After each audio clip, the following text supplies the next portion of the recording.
All right, that's good to go. Nick, let's start with introductions at the top. We can do our brief introductory chat, as it were, and then let's just get right into it. Okay, cool. So I'm Nick Friend. I am CEO and owner of Art Storefronts. My name is Patrick Shanahan. I run the marketing department here at Art Storefronts. Joe, go ahead and I'm introduce yourself too. yeah, my name's Joseph Vasquez. I'm on the sales team and onboarding team here. Okay, great. So to get into it really fast, Pat, since everybody, there's more people that just came right on. We should let's talk about what we're going to cover. So the first things first, we're going to just do a quick intro, setting the stage, what's going on in the market, and the way to think about how to succeed as an artist in this day and age. Secondly, Joseph, we'll go right into a very brief demo. I'll show the front end, which is like the website features, just a few of them, and then go into the marketing product as well, so that you can see how we will help you get more traffic, eyeballs on your artwork, customers, sales, right? Which is the most important part. And then right after that, so that'll probably be in total about 15 minutes, probably 10 or 15 minutes, all of that. And then we'll get right into your guys' Q&A, where we get to talk to you directly, and we'll show you guys how to raise your hands in here so that we can actually talk to you live, which is the funnest part and the best part, the most helpful part. So having said that, I'll start right from the top. So the biggest, the easiest way to explain, at a high level, what you need to become to run a successful business as an artist or a photographer in this day and age are two main things. Okay, number one, you need to have a proper art gallery website. Okay, which has all of the features necessary to sell art online. Art, as you probably know, is a very high friction process when buying it. Like people are dealing with, what size should I get? Will it match the color on my wall? How will it look in my house? It's very different from just standard items that are very easy to buy online. And so a website needs to be able to answer all of those questions and help people get past those hurdles if you want it to perform at the highest level, right? So of course, if you're taking, your art career seriously as a photographer or an artist, like it stands to reason that you should equip yourself properly right from the get-go and check that box off, because once that box is checked off, you should not be having to bother with it anymore. And you should move into the big problem, which is marketing. That's the second thing. Okay. And so, in order to have a successful business, whether you're a photographer, artist, or any business, you need to have a successful marketing solution, a marketing program, that is putting you in the right places, making sure that you're building leads and building sales and building your own direct business. And that's what we're all about here at Art Storefronts, is helping you guys build your own valuable business with no middlemen, and where you control your own destiny. And the way you do that is by owning your own leads and your own customer list, and building a business based off that. All the other stuff is great, but you got to do this at the core. And that's what the most successful people that we work with at Art Storefronts are doing. Okay, we have over 3,000 artist and photographer members at Art Storefronts that we have been working with for years. Okay, so I've been an entrepreneur for 20 years. I've started 6 different companies. I founded a company called Breathing Color. It's a manufacturer of canvas, fine art paper, photography papers, in 2003. And we started Art Storefronts in 2014. Okay, and the whole premise of the business is, to solve the problems that I mentioned. So stepping back with these two problems, what we find is that most photographers and artists either have, one of those not solved, or both of them. And oftentimes it's both. Okay. So there's obviously a lot that goes underneath that, but you got to have a proper art gallery website, and you need to have a successful marketing solution, one way or the other. Okay. So those are the two things that you guys want to solve. All right. And we find that if you're, the people that don't have those things solved usually are stagnant or not really going anywhere, or been struggling for years, or struggling to get off the ground. So with that, Patrick, let me kick it back over to you for your comments. Yeah, we've had the benefit of talking to thousands and thousands and thousands of you guys over the years, artists and photographers, and as a result of that, as well as talking to all of our customers, it becomes very, very clear, and I can say with a great deal of certainty that 99.99999 of the people on this call right now have a marketing problem. You need more attention, more eyeballs on your art or photography to be able to sell it, and you need more of it, and you need to be taught how to do that. That's the biggest problem you have, whether you think that's the problem you have or not. And even the ones that are on our platform that are selling well into six figures, they still have a marketing problem. They still need to focus on their marketing. There's a ton that they still need to learn. And it's been really, really interesting. We were a business prior to the pandemic that largely put out great content. Maybe you guys heard the podcast that we put out, or seen some of our blog posts, and we were kind of humming along and doing okay. The pandemic hit, and we realized that if we were going to survive as a business, a software business, essentially in today's day and age, one like ours, in order for it to survive, you have to ensure that you have successful customers. If you don't have successful customers, you don't have a business. The stat on Shopify is that 99% of the websites that go live on Shopify end up failing. And it's not a knock on Shopify. It's just the difficulty is not in putting the website together. The difficulty is in actually building a business and getting sustained traffic and eyeballs to it and understanding how that whole process goes. Like our website solution, Joe's going to show it in a little bit.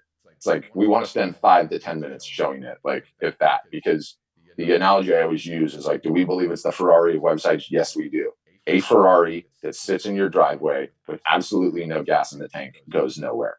You don't have gas in the tank if you don't have the marketing piece sorted and the marketing situation in place such that you're driving traffic that you can actually use the Ferrari. So everyone thinks they have a website problem.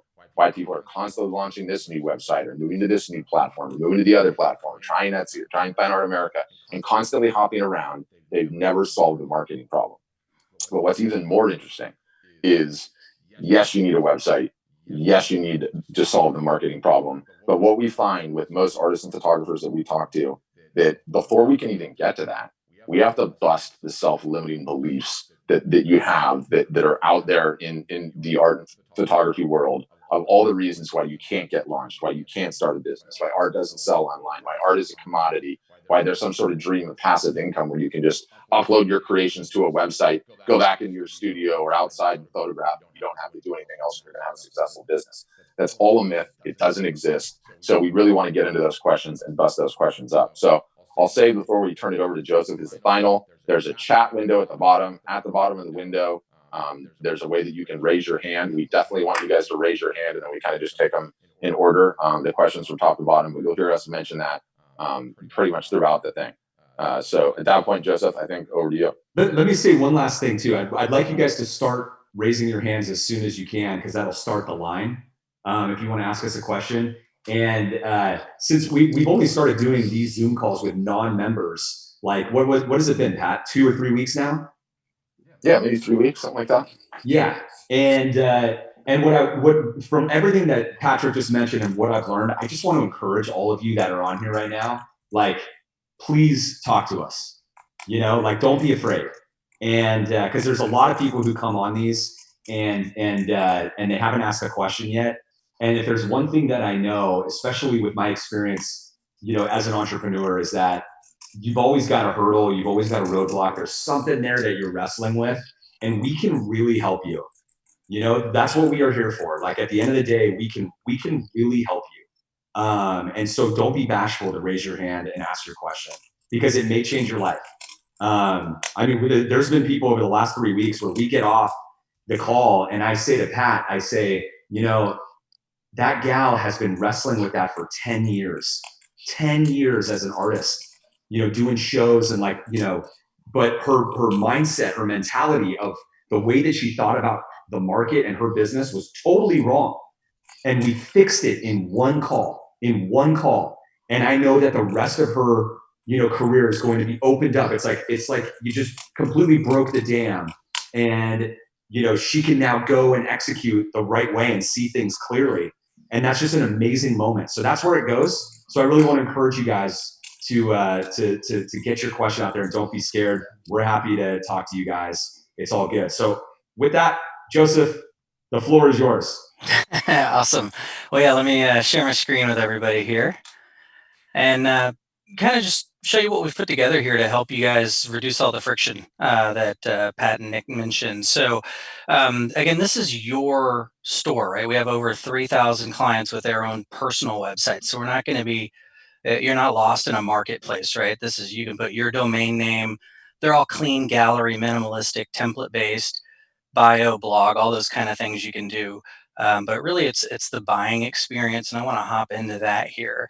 So this is designed for you to sell whatever you're selling. Artists, you can sell originals, obviously, photographers, prints, limited editions. So obviously, you can sell everything. But I just want to give you a light idea of what we've put together and refined over the years to minimize that friction, because people can see, with prints, for example, the different medias that you're offering. They can even hover and get the questions that they have answered offline, online, right? See what this acrylic would look like and what the metal is. When they click on these different media types, the paper would show trim, the canvas is going to show this depth. We're like really letting people know what they're buying, because most people don't know these things like we do. We kind of take that for granted sometimes.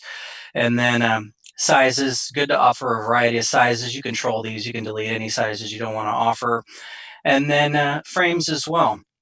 So they can try different frames on, and you're able to actually sell frames through the website. And we do have an option for print on demand if that's something you need. We can have a professional lab just print, frame, and ship everything that comes through with your open editions. It is an optional feature if you have your own printer. Have a brother-in-law or someone local who does it, you can do that as well. You just receive emails and then forward over those orders to them. But so open editions, you can obviously sell limited editions as well. Traditionally, you're going to just receive an email for these because you'll just hand sign and number them yourself. Of course, for the artists out there, even if you're just originals only, we want to help you sell those. For that, little bit of romance description's good. Also, you can have the main shot here, but different, show the back and the depth, texture. You can even have little gifs of you signing and creating work. Same for the photographers. You can have you signing on the limited editions, but really want to showcase the detail that goes into these and show people why they have the price points that these pieces carry. Um, you can even offer multi-panel, which is a nice like upsell type thing, triptychs, diptychs, that type of deal there. But you'll also notice we have more advanced features here, like our wall preview tool that will give people that sense of size and scale. I'm that guy. If you're telling me 32 by 23, I have no idea how big that is on a wall. So it helps people get that scale. If it's an original, there would only be the one set size in there. And different wall colors. These are not random. These are actually the top selling colors from Sherwin-Williams and Benjamin Moore. So high likelihood their colors in here for you. And we even added this office a couple weeks ago. Now that a lot of people are working from home, thought that would be an appropriate setting. And then our latest and greatest, of course, the live room preview is the augmented reality. This enables people to actually try your art live on their walls with their phones. So really simple to use, and no app to download or anything like that. But it's live. They're not uploading and taking a picture. They can walk around their house, see it above the fireplace, turn and see it over the couch. So make sure they're ordering the right size, and then check out. So it's just a really great buying experience that you can provide your clients. And again, these are the types of things that, as an artist and photographer, you need to help convey sizing and things like that to really help your clients. We do have tons and tons of features. We've been doing this for a while now. So again, a full demo would take a lot longer than we have, because we do want to get to your questions. So I just want to show you, we do have some feature comparison charts, and you'll notice, like, to standard websites, we're going to have some basic things, security certificates and things that are the same. But once you really start getting into the art selling types of features, they're going to start to fall kind of short. And we've just put this solution together. Most things have about 17 to maybe 25% of the features we would have. And of course, great buying experience, but again, the never-ending pursuit of getting your art out there, more exposure. So I just want to give you a light idea of, we have tons of free content, but just what the current calendar looks like. So we update this monthly, so it's always going to be fresh and relevant. Keeping up with the times now. We have a laid out calendar, so it's every single day what you can do what we see working for the artists and photographers who are getting exposure and growth. You're going to see that on here laid out day by day, what you can do. Do what you can. Not everybody can do everything. But I just want to give you an example. We'll show you today here, provide value with a romance post. I actually talked to a lady today who, and someone in here might feel the same way, that marketing your work can be a little icky. Some people think it's just like buy this, buy this, buy this. And you're going to notice on our calendar, it's about romance marketing, right? It's showing the value and the meaning behind your work and letting people have that emotional connection. And so you'll notice here, it's just more like sharing behind the scenes of your work. And an example of what that can look like, a link off to it. And it's just getting your work in front of these people and building that connection. Now, sorry, I'm going to scroll a little bit fast, but I want to come up here. You can see, just flashes of some past days. But we do have the private consulting courses that we do. So I just want to give you guys an idea that you would see that on the calendar as they happen. You can attend them when you're a member. But I just want to give you an example of like a past one we had here last week. And so if you're not able to attend them live, we'll send them on and have them on here. But yeah, you can see that our other clients are sharing their experiences, working through the marketing things. We take all that feedback, refine it, and these playbooks and things that we have just get better and better because we're taking live feedback of what works and how it evolves. And then here, Facebook and Instagram live show, we have a live art playbook for you do an art show from home, basically, and the how to. You get some feedback on it. But yeah, I just want to give you a light idea of kind of the things that our members have access to that we're just always staying on top of it and being relevant for what is working right now for selling art. So, but yeah, that's it on. Joe, why don't you go ahead and go over pricing? Yeah. So our base pricing, someone could get started. We discount it down to $1,000 one-time activation, and then $44 a month ongoing. We do have some transaction fees. Our highest is 15% for prints, originals, and limited editions can be set up a little differently, fall to a lower 10%. And non-wall hanging products, we do not have a transaction fee on those, but you can sell anything through the website. That said, it does range. It goes up to a one-time activation of $2,800 on the upper end, and then $59 a month there. That's going to have everything. It's more like the plan we advertise with every feature, bell and whistle, front and back end. So some of the more advanced features are there. But yeah, it's always just designed that you can start wherever's financially comfortable, and then at any time pay the difference to get access to those features. So just kind of a way to spread it out financially if you need to a touch. That said, Nick and Pat will probably mention a couple times that we have a discount going on that we have running where you could get everything on the upper end for a little bit less now and start with everything for $2,500. So we just have an extra promotion going on at the moment that you guys can take advantage of this month as well. So. And when does that end, Joe? End of month. So, Okay. and yeah, we're getting there. So if it's something that you guys, obviously ask your questions and Nick and them will help you out. But if you feel like it's a good help for you, submit a demo request, and me or one of our other sales reps will reach out and answer any questions and help you out, get you going. Yeah. So what happens on that when they request a demo and the outreach team reaches out to them? What happens on that call so that people can understand? Yeah. We just want to hear a little bit more about you and your work, and then that way we can make proper recommendations. Because everybody's different. Whether you need print on demand, you don't, artist, photographer. There are some nuances there, and like I said, some people only want to sell originals. Some people don't have originals and they're only selling prints or limited editions. So it varies, and we just want to be able to hear what you're doing, give you some recommendations, make sure it'd be a good solution for you. So just a couple minute nonchalant chat. Okay, great. So yeah, so if anybody is interested in doing that after the session or whatever, there is a request a demo button on our website. I think it's in the show notes here as well, a link in the show notes. But there's always a big button on our website that where you can do that and fill out the form, and that will get you in the queue. That's what Joseph was mentioning, is that next week is the end of the month and the spots are filling up really fast. So it's a good idea to get in the queue, because last month we couldn't get back to everybody. So, but Joseph, thank you very much. I know that you've got to run. Yes. So we'll let you go. Thanks for Sounds doing the good. late night. Yes, no worries. It's a See pleasure. you, buddy. Have a great day. All right, take care, guys. Okay. I would just jump in and say two things. One, you know, one of the interesting things out of this whole dumpster fire of the pandemic, twofold. One, and I think this is important and it's encouraging, is you wouldn't have thought it early on, but this pandemic has created winners and losers in terms of the businesses out there, right? It's been quite stark, and it's easy to see which ones are really getting killed and which ones are doing fine, right? Like restaurants really hurting, any big retail, any big event based businesses really hurting, online streaming really working, right? But what about art and photography? So what we've seen is two huge trends. One, everything moving to e-commerce. Okay, so the overall percentage of retail penetration, e-commerce, up till about 8 weeks ago, I think was at 16%, and it's now jumped in 8 weeks to 27%. So a whole lot more is being bought online.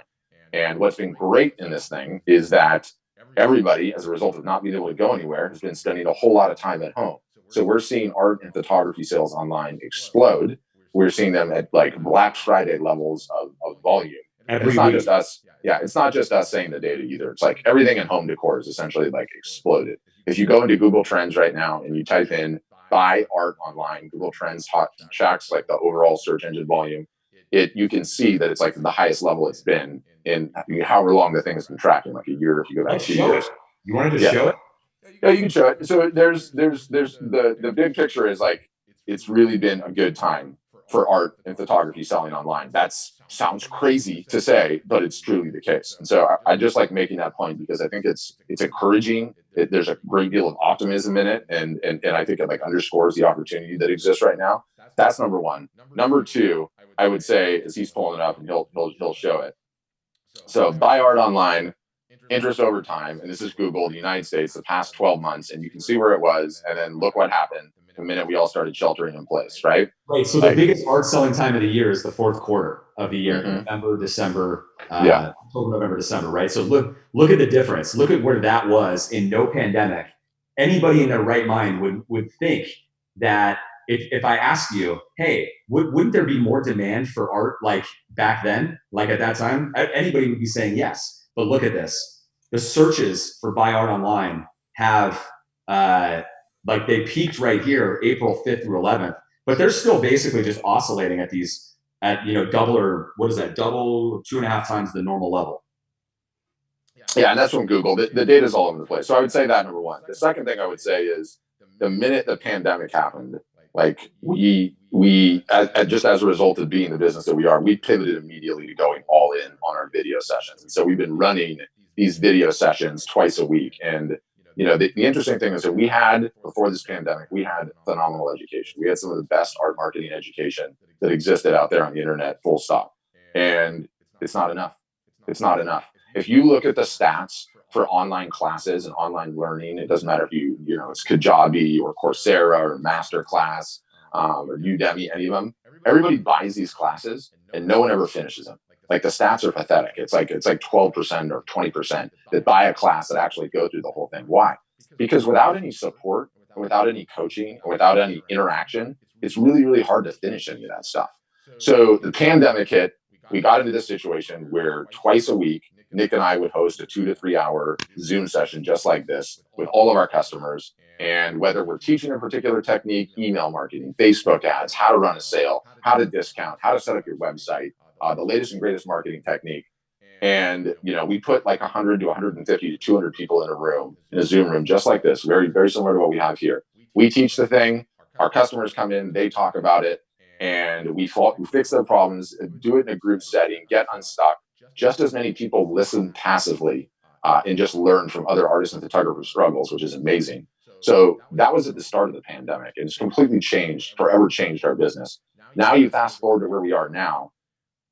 We are hardcore digital marketers. Okay, we're out there on the forefront, trying all the new stuff, figuring it out. One of these are going live, just like we are. We're live on Facebook, YouTube, Twitter, and in the Zoom session right now. Nick and I have done over 150, 160 of them since this pandemic has started.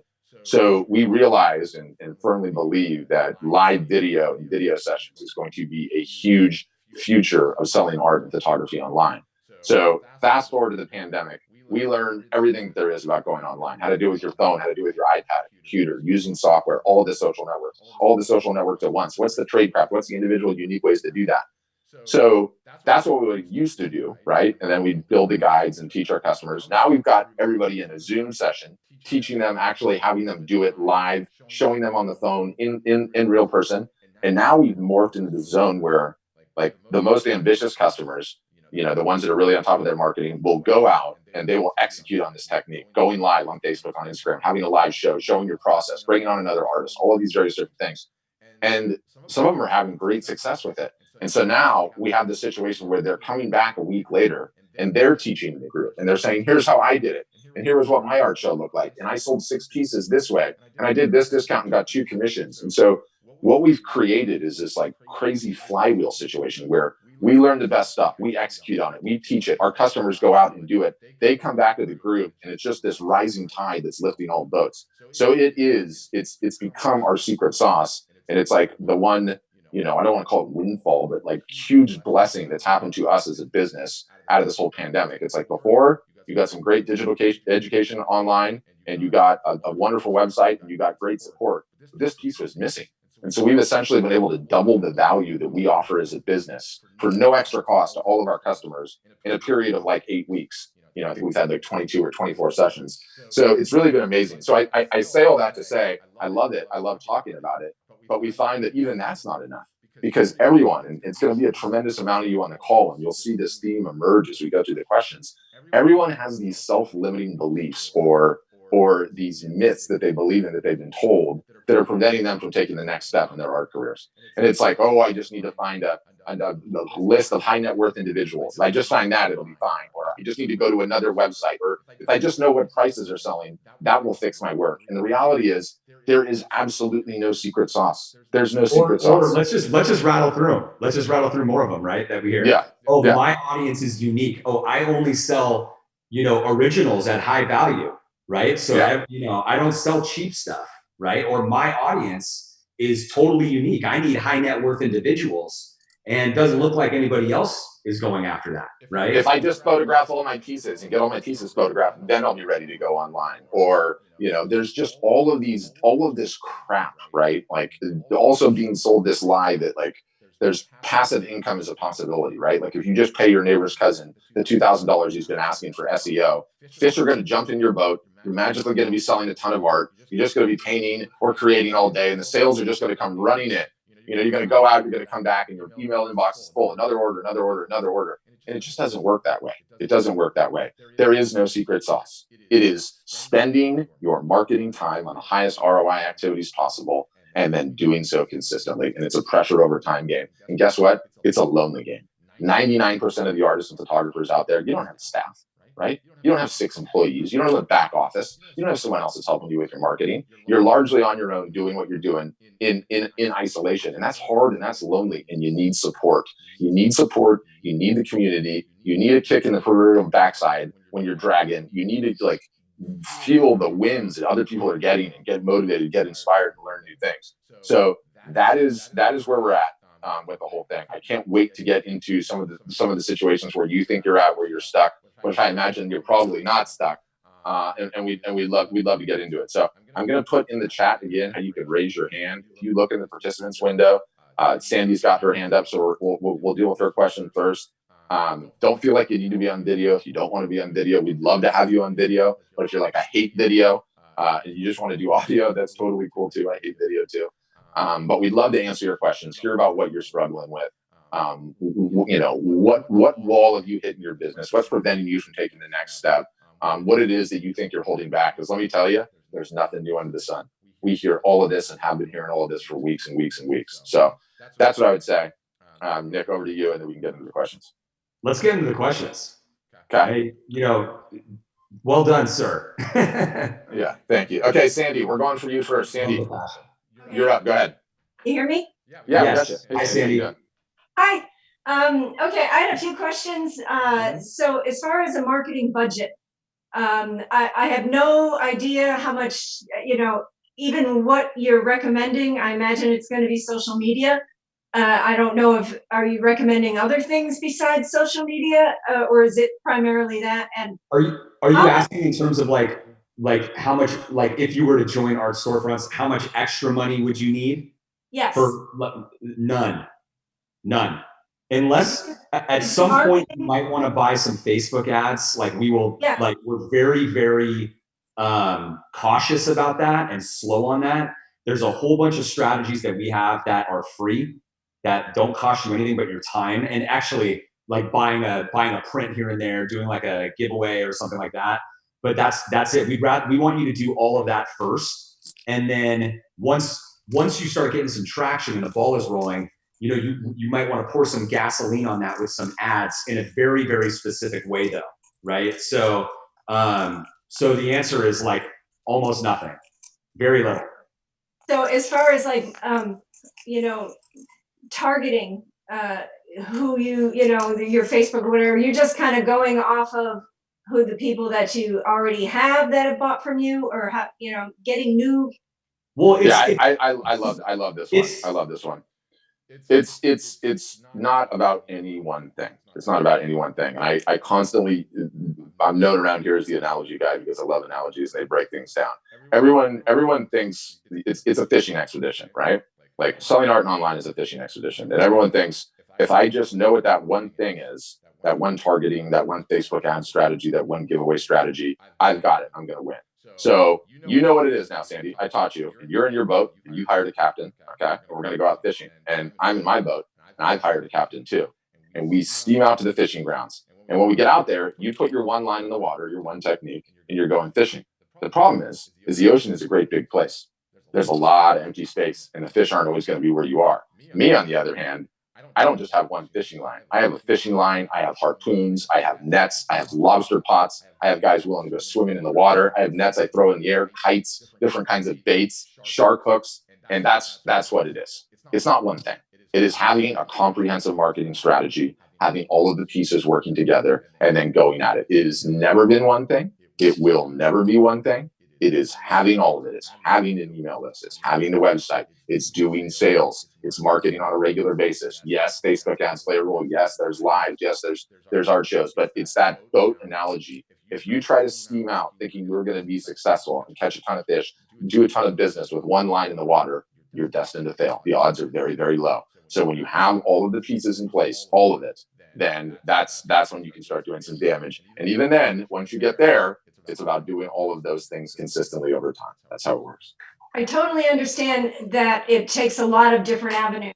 I guess my question is, if you don't necessarily have your pond to start with, like I don't really have a lot of emails. I don't have, you know. Let me answer your question.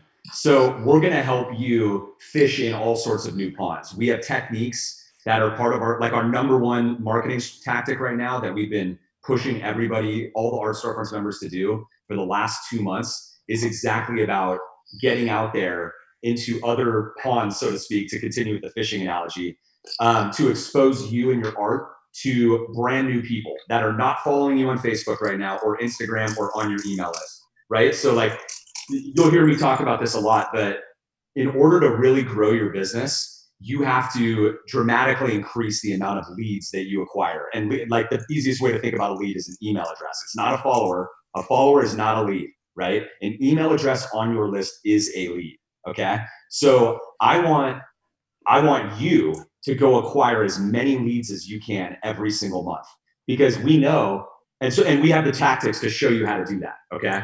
And because I know that if you are doing that, then the score takes care of itself with the rest of the Art Storefronts art marketing calendar, because it's all designed to warm that audience up, get them really hot, and lead them to a close, okay? When they have a need, you lead them to a close. But does that answer your question? Yes, it does. Okay. That you show us how to do that. How to We solve for the chicken. There's a lot of detail in what we're talking about here, but we show you how to do that, of course. Okay. Absolutely. Thank you. May I ask another question? Yeah, go ahead. So, go ahead. May I?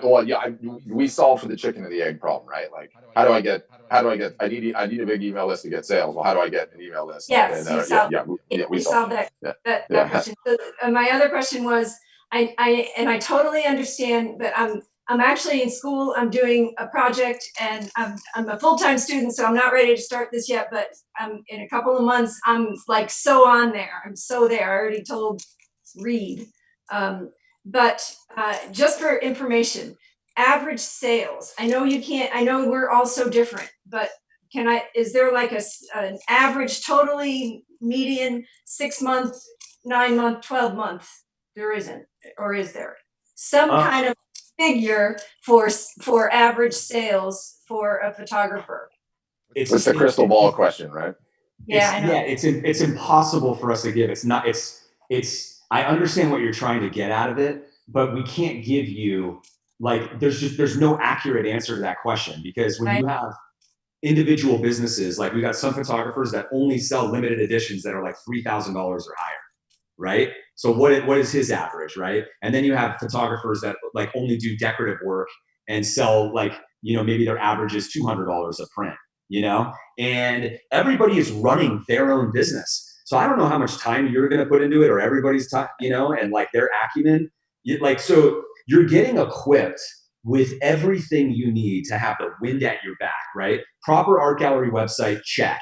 We have a process, and like our white glove onboarding process, we're going to help you get your website live within 14 days. That's like our time limit, some people go beyond that because they don't have the time to like build their site, but it's 14 days. After that, it's all marketing.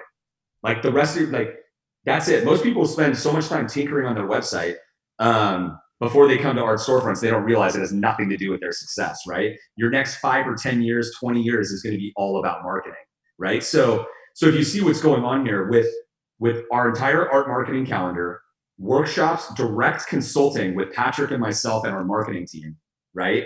And being a part of the whole community, having all of these state-of-the-art playbooks for the latest and greatest techniques, surrounding yourself with the most successful people in the industry, right? Like 3,000 artists and photographers on the platform. We have a lot of people that are selling over $100,000 a year from their own sites, and there's that old famous saying that's like, you're the average of the 5 people that you surround yourself with, right?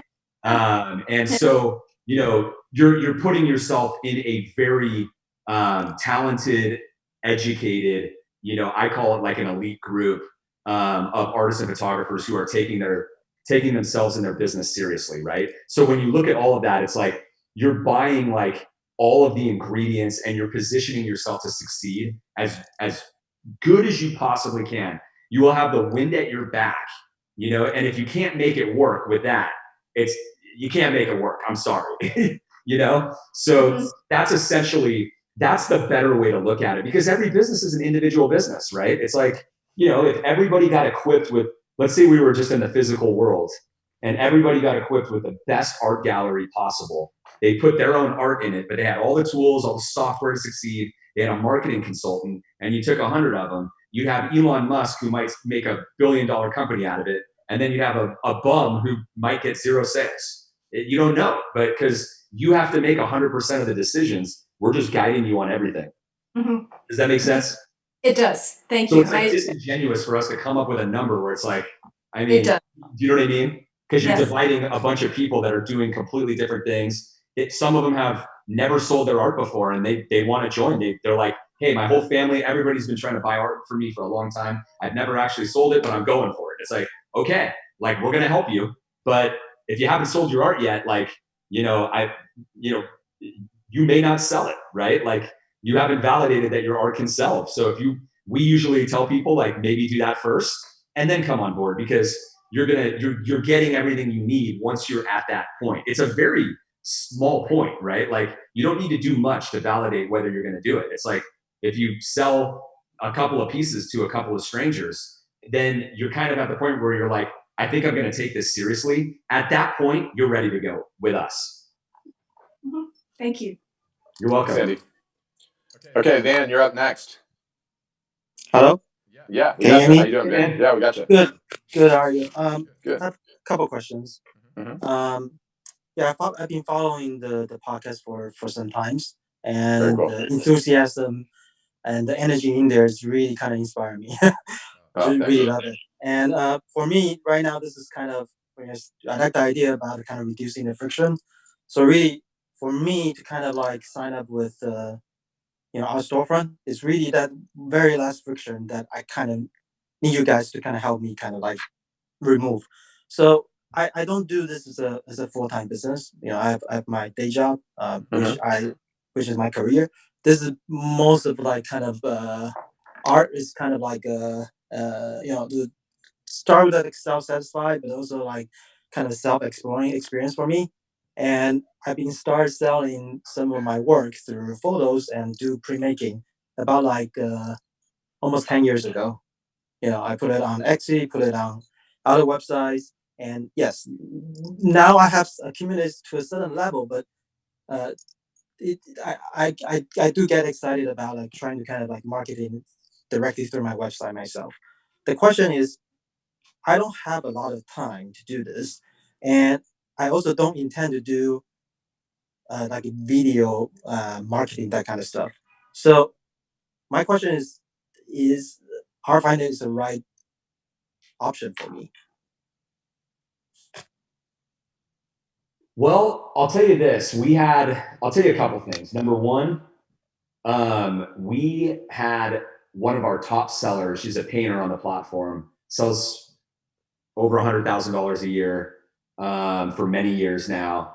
And we asked her, or some of the members asked her, like, how much time are you spending on marketing a week? And she said 10 hours. Okay.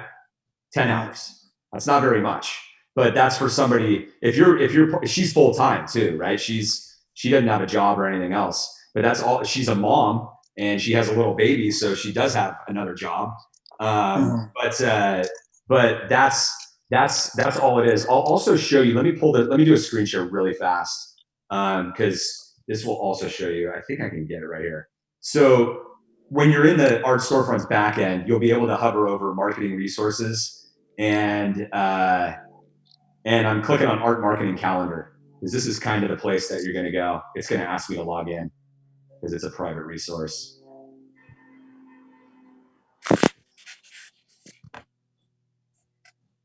And so if you notice right down here, we say the ones highlighted in red are the critical tasks.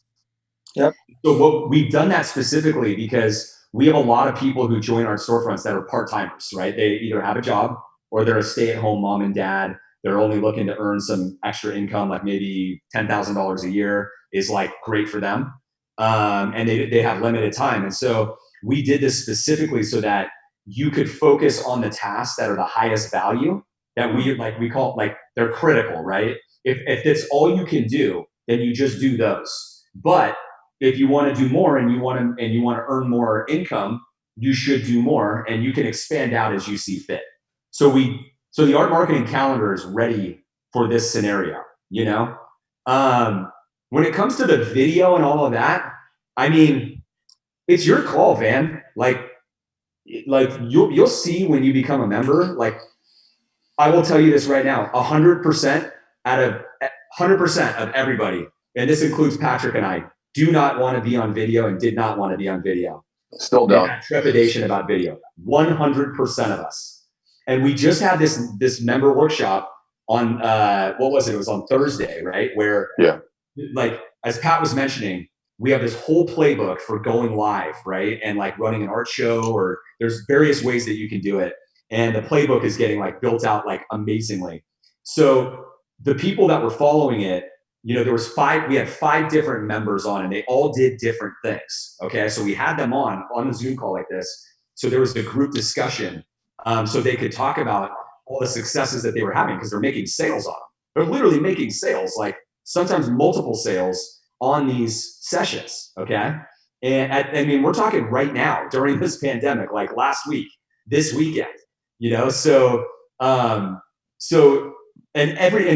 point I was getting at is every single one of those 5 people said the same thing that Patrick and I said, and the same thing that you said. I don't want to be on video, right? So you will have to make that decision on your own when you cross that bridge and you're seeing exactly how it's being done and how it's working and how the customers love it. Like your audience, like if you're really in this to provide them with value and make the world a better place through your art and all that stuff, man, they're gonna love it. But if you don't want to do it, can't force you to do it. It's not the whole thing. I mean, people weren't doing video 2 months ago, and they were selling hundreds of thousands of dollars a year from their websites without video, right? So other people were doing that and doing well without video. So it's not mandatory, but it's something that I think will become self-evident to you if you want to do it, and if you end up becoming a member. Does that answer your questions? Sort of. Yeah, because I have a very particular reason for that, and maybe one day it will kind of like pass by. Oh, sure. Okay, that makes sense. That makes sense. But the other thing is too, Van, is like, what else are you gonna do? Like I always wonder that. Like if you're gonna take your art like somewhat seriously, right? Like what else is the other option? That's the big problem that's out there. Like 99% of all Shopify stores fail. Patrick talked about that. Whether it's Squarespace or GoDaddy or WordPress, doesn't matter.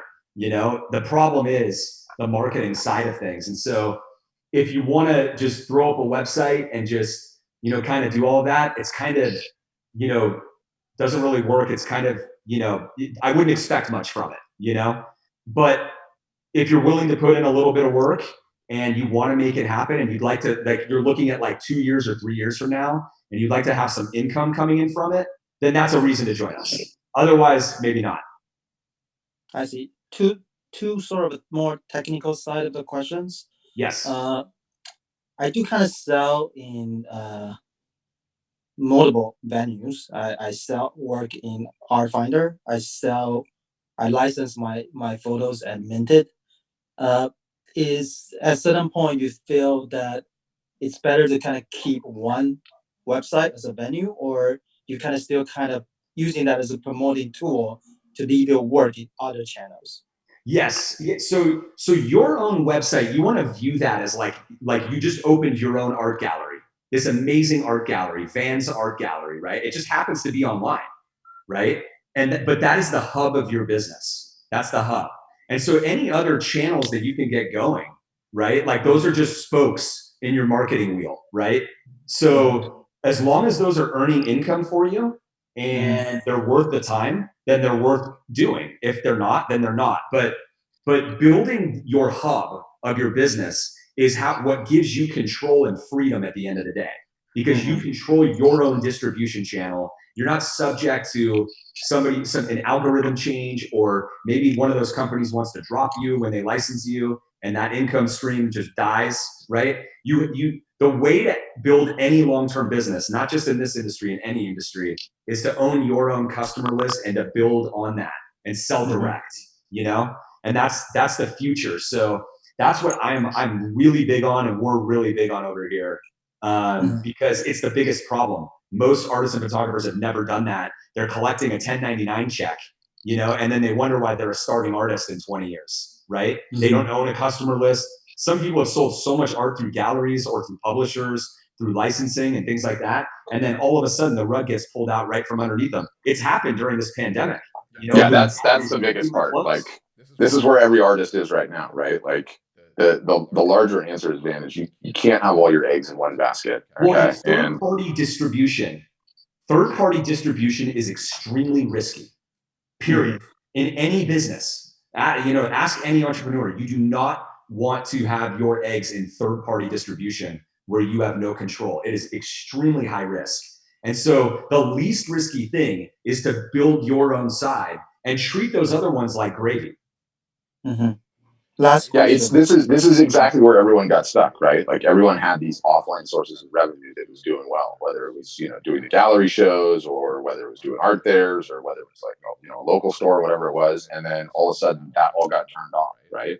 And that's what happens when you don't own your own contact list, you don't own your own distribution, you don't own your own traffic. So if you get these other third-party venues to pay and they're working, that's fantastic. Double down on them, but you don't do it in lieu of. You do it in addition to having your own site, having your own email list, doing your own marketing. I mean, we had a guy like 2 sessions ago or 3 sessions ago. In his good years, he was selling $250, $350, $450, I think, $450,000 a year, and he's like, all of my galleries are just shuttered. I've got nothing. They've got my art. I've got no one on my email list. And it's like, your heart breaks, because if you would have just understood that you need to own your own distribution, you need to own your own email list, and it takes time to build it up, you always just want to work at it and keep building and keep it growing, so that no matter what, it can't be taken away from you. You can't be subject to an algorithm change, or if Minted kicks everyone off, or they cut the commission down to $2 a print or something. So I think that's just an important business principle. Period. Is like you got to have home base where you own the attention, and you got to have some things that can't just be snatched away from you like this pandemic has done. Van, go ahead. Do you think you had another question? Yeah, the last question is sort of because I did kind of sign up and a demo with Matt last week. Oh, okay. And then he showed me multiple websites, and one of the question I have is like most of this website kind of like once you get in, it's kind of directly linked to a selling page instead of like a landing page. And is that a marketing reason behind this? Because I don't know. I just feel like kind of all of a sudden you kind of get in there. I mean, if I go to the Target, of course, I go there to kind of shops. That should be the shopping page. But like you're going to the personal website, and the first thing you see is about the sales of the art, not like not like a landing page website for a person. I just wondering if there's a specific reason Because it works. the way how they range that way. Because it works. What we're showing you works. When you're walking into an art gallery, you want to prime the buyer to understand this is a place where you buy things. Mm-hmm. This is not like some like portfolio book, right? You're walking into an art gallery. When you walk into a physical art gallery, that's all you're doing, right? You walk into a physical art gallery, you see the name of the piece, a description, and a price. Makes sense. You see what I mean? Like that's your art gallery. Like we're taking the offline and we're putting it online. And the more that you like priming is the word that Van you should like learn about more, right? Like you have to prime people to get in the frame of mind of buying before they buy, and it totally works. Okay. And so you're not trying to like overly sell people, or like we're never asking people to do that, because it's the sell is in the romance. That's where it is. It's in the experience, right? Of buying the art, and knowing the creator and the inspiration behind the work and all of that. Like that's the motivation. But like, so we're not like in your face. Like we're not advising to be like in your face. But this is an art gallery. This is a business. This is not a little portfolio or a coffee table book, right? You are here as a business. You have an art gallery. You're selling art, and you're going to provide a great experience to do that. I see. Thank you. You're welcome. Thanks, Van. And we do have landing pages. You can do landing pages, but that's like the one thing that we want to get away from, right? Like the pretty portfolio sites are just that. They're great at being pretty portfolios, and they're pretty lousy at transacting commerce. Yeah, I hate to even say it, but you can do everything that Van was asking about if you really want to. You have the capability of doing it on our sites, but we have best practices. And that's where I was saying our white glove onboarding process. The number one thing that we want to do when you sign up, we want your site live in 14 days, and we want it following literally the latest and greatest data and information that we have gained from 6 years of working with 3,000 members. Like, just think about that for a second. Like, that is such power that you can just plug right into that in 14 days, and you have a proper art gallery website that's based on 100% best practices at Art Storefronts, the best data that's in the industry. Like, that is an amazing thing. And the reason for this, you guys, is because we want you to shut that door and then work on marketing, right? You'll upload new pieces to your site, but you're good to go. You don't have to worry about that anymore. You now can totally focus the limited time that you have on marketing, right? So that's what's going to free your time up the most. Yep. All right, Jed, you're up next. Jed, go ahead. So I'm like 40. I just turned 45, and I'm kind of in a stagnating period of my art career. I was shown at a lot of places, but my art is kind of like it's kind of what I call semi-abstract symbolism, and it's not like the. I feel like I'm kind of out of touch with the. Like, I paint a lot of different styles. I do abstracts, I do landscapes, but I'm wondering if when you try to market your art, whether you should just try to market some of your art or the art that mostly looks like what's fashionable right now. You know, like what do you call it, lowbrow kind of. I don't know. Well, Jed, what have you have you sold any of your art? Yeah, yeah. Like so, what? How much of it, if you don't mind sharing, like did you roughly sell like in 2019? If you had to guess. Not much of it. I mean, there was like uh, uh, it's definitely more than now, but it 10 was pieces, 5 pieces, 20 pieces, something like that. uh, I mean, you could guess. maybe like maybe 8 pieces. But Okay. they're And pretty, what content was it? well, a lot of it was still life, actually. Yeah, so here's the thing that we would say is usually the 80-20 rule applies, right? 80% of your sales will come from 20% of your products, right? And Yeah. ultimately, the market is going to decide, right? Yeah. So we can't force the market to, there's usually something special for an artist and its audience, and the way that you romantically market the art, like you talk about the inspiration behind it, all that resonates, and it just more of it just sells, right? And so when you find that out, then what we want to do is pour more gasoline on that, focus on that as much as possible, and but that doesn't mean that, like, because we have a lot of people who like, they're early on, they haven't sold that much, and they're kind of evenly split on like 3 subject matters, and we're like, okay, you're going to market all 3, and you're going to be looking for information and data to confirm which one is getting the best responses from your posts and from your different things and from all the different strategies. Yeah. I'm thinking that maybe that I actually went back to landscape and the figure, and I'm wondering whether like a lot of my symbolist abstract stuff, it didn't really go that far, like maybe like 10 years ago or something. So I still have a lot of those paintings, and it's kind of hard to deal with that. But Yeah. I don't know, like somebody once told me, my dad was an artist, and he said that when you're trying to sell your artwork, you want to do series, or you want to kind of have everything look like similar, not similar, but like a certain style, not like still lives or an abstracts, just still life, I mean, I'm just wondering, because as an artist, I'm in a kind of transition period right now. He's not wrong. Like, it is harder to market multiple niches. Like, if you can, the goal is to try to hone in on one if you can, and if not 2, maximum, but really hone in on one at the end of the day.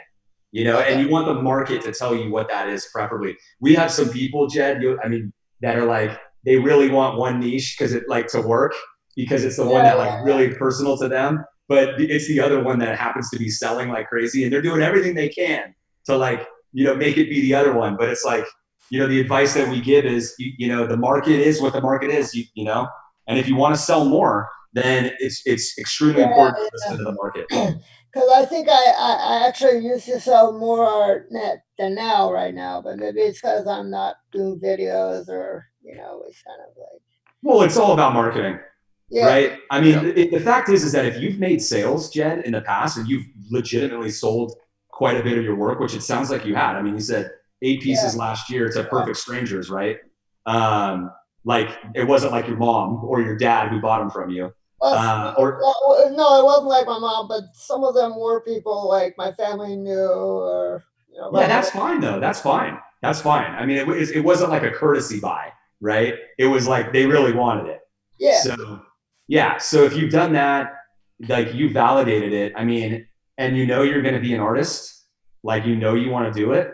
Then then if you know that that's what you're going to do, then your only limitation is your capability in marketing going forward.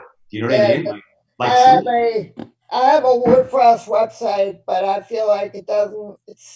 People often tell me it's kind of clunky looking. That's the thing, is if you don't have a proper art gallery website, the worst thing you can do is go drive a bunch of traffic to it, and you get like a low conversion rate, and you just blow all that traffic, because it wasn't a good experience, right? We live in the customer experience. Okay, but one last question: Have you ever heard of Shopify Lite? Somebody recommend that to me. It's all Shopify, Squarespace, Wix, go down the list. They're just generic website platforms. That's it. That's all they are. They do not focus on the art business. They don't have the art selling features. And if you go back to what Joseph was showing on the screen, it's like we literally have like 150 features that are art selling features that none of these companies have. And that's the problem, right? That's the problem is like for example, a buyer can come to your site. They never even, you don't even know who they are. They're just randomly visiting your site. They're like, oh, I like that piece. On their phone, on the spot, without downloading an app or anything, they can click one button and use augmented reality and like literally see it on their wall. And like they can try your art on their wall on the spot. And everybody can do this. It's like the site's like this robot, this art gallery robot working for you without you having to do it. That's what like a proper art gallery website would do. It's like, hey, you're confused about what wall color you want? Great. We've got the wall preview tool here with all the best-selling paint colors from Benjamin Moore and Sherman Williams, right? Done. You're wondering, you're going to put it in a conference room? Cool. We got a conference room simulation. You want to know what it's going to look like in your home? No problem. Augmented reality on the spot. Add that thing to your cart and check out. But even more than all that, like, I can hear it in your voice. It's like, is it the WordPress website, or, is it the various different styles? And if I could just find style, then I would be in a great place, and, I would have it all sorted. But it doesn't work that way. Like, you have to just start in earnest on your marketing, which it sounds like you probably haven't done. And once you do that and you start putting yourself out there and you start getting some traffic, you get some feedback, and you get some sales, the market will tell you which way to go. But there's no shortcut. You're not going to all of a sudden invent a new style and all of a sudden everything's going to blow up. You still have to get actively involved in your marketing and do that on a regular basis. You do that, and you're going to find out, and you find that there's a residue of success that comes from actually executing, driving some traffic, and getting to take a look at it. There's never going to be any one website that's going to solve it for you, right? Like, that's the perfect example. Like, somebody recommended this one, recommended that one, recommended us. It's like the website is just, it's not enough. It'll never be enough. I can show, because other people were asking about this, I can show this really quickly. Let's see if it lets me do it. I'm doing sharing on this. Do a screen share? Well, I've got the phone up, and I can show the augmented reality because someone asked, they wanted to see it. That'd be great. All right, so this is a soft phone, and we're on a website, and you can see it says live preview with AR. So this is just do you guys see the icon? Yeah. Yeah. So I can go live preview with AR, and it's going to ask you to use my camera. And so there's the wall that's in the back of the house right there. I can literally this is what a buyer can do on the spot on your website. Yeah, I'm sort of limited and I'm plugged in, right? So they could take it, they could move the piece up and down. They can see if it's going to match their share. The 70 by 50 is way too big. Let's do a 40. Let's do a 42 by 30 and put it right there. Okay, does it match my shares? Does it look good? What I move over there? So that's essentially what the augmented reality feature is. And it's cool. It's it's what we call a sizzle feature, because everyone's like, ooh, that thing's awesome, like amazing. But it's not enough. None of them are enough. Like, all of them are going to help you convert more traffic into buyers, but you have to work on the problem of attracting the buyers in the first place. So I would say, Jed, don't overthink it. Ferrari and the gas, right? You got to have gas to get any use out of the Ferrari. Yeah. Otherwise it's just pretty long ornament, very pretty long ornament with really high insurance. But yeah, Jed, don't overthink it. Like, you got to just start earning for the market of your art. That's it. But good questions. Totally agree. Yeah. Okay. Lawrence, you're up. I'm going to go ahead and mute you. Lawrence, are you there? Yes. Hey, how's it going? Hey, Lawrence. Hi. I have a question for you. I'm a cartoonist, long time cartoonist. I used to do stuff for many magazines before magazines kind of went out of business. And so I do have a monthly feature in a classic car magazine. Okay. So my question about this, though, is that I think for the kind of thing I do that ancillary products like mugs and bags, things like that, hats, sometimes T-shirts. These are can be sometimes a significant part of what somebody, a cartoonist sells. Are those products? How are those products handled? So I've already understand that you would be handling prints that are sold, or your printers would. That's all done Right. throughout that. But how about ancillary products like this? I really don't know how that's. We just added coasters. You can see them right here. These like art coasters. They're actually gorgeous. And we are in the process of adding more of those merchandise products like mugs, t-shirts, and all that stuff. And that's all happening over the next like 3 or 4 months. We're not really that big on all of them, to be honest with you. So like a question that I have, Lawrence, is like, have you been selling these, or are you just thinking that it's a good idea?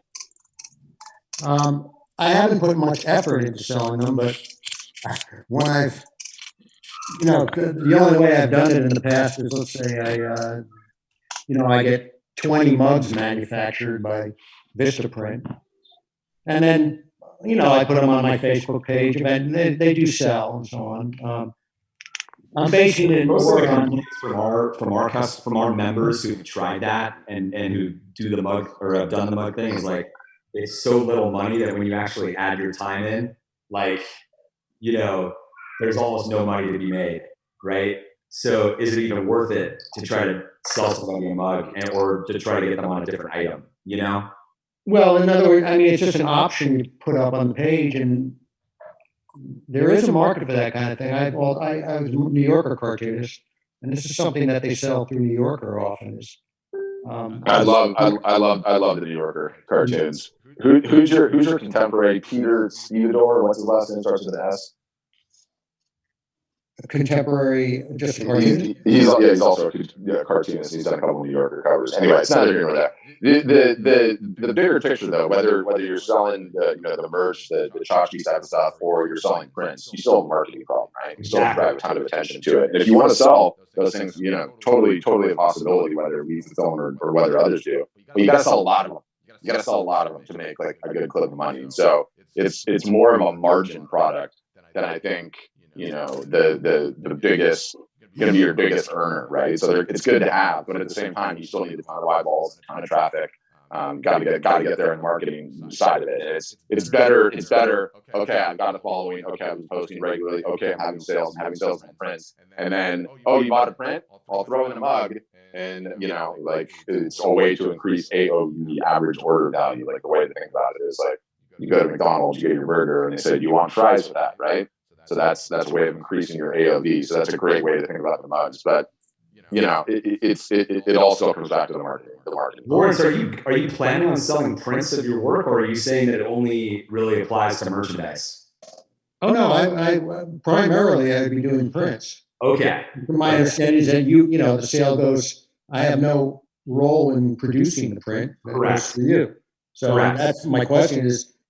Is that going to be true with mugs and things like that? And you're basically saying in a few months it might be. I think that's what you're saying. It will be, yes. Okay, because I don't want to be like, I don't want to have to order 20 mugs and ship them out myself and so on. And then it just becomes not, as you say, they're not worth so much that it's worth time to do it. Exactly. In my opinion. So.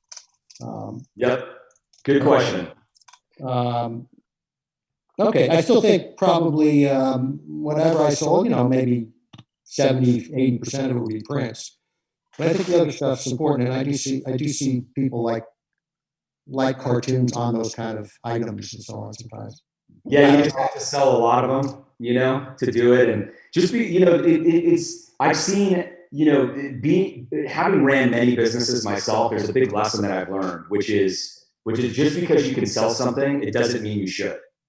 And that might not make a lot of sense, but to me, I have a lot of experience in this, and I get worried about those items that are way too cheap because they can prevent people from buying the bigger item, and that where there's more margin, and But at the end of the day, it's up to you. It doesn't matter. Doesn't matter to me. Doesn't matter to us. If you want to offer those items, you can absolutely go ahead and do that. It's more what we're more concerned with is Lawrence, whatever you want to do and you think is good for you, we'll give you our best advice, but we're going to help you find customers. Okay. Well, I mean, we're going to find people who connect with you and your subject matter to build your brand and your company, and the chips fall where they may. If they funnel towards your mugs and not prints, then you sell tens of thousands of mugs, then awesome. And if that works for your business, great. But we're going to help you, do whatever we can to help you build that business. I would expect to sell more prints, but I'm just wondering about the procedure with the other stuff. Awesome. There seems to be sort of a cap for cartoons, prints anyway, which is fairly low. And this is another situation whether I'm still pondering whether this is worth all the costs involved in doing it. People, I feel like cartoons, they're sort of in a different league than what people look at as prints of colored, oil paintings and things like that, and so on, and other types of prints. There's just this feeling that they're not worth as much financially. So I've seen a couple other people who do sort of cartoon type images on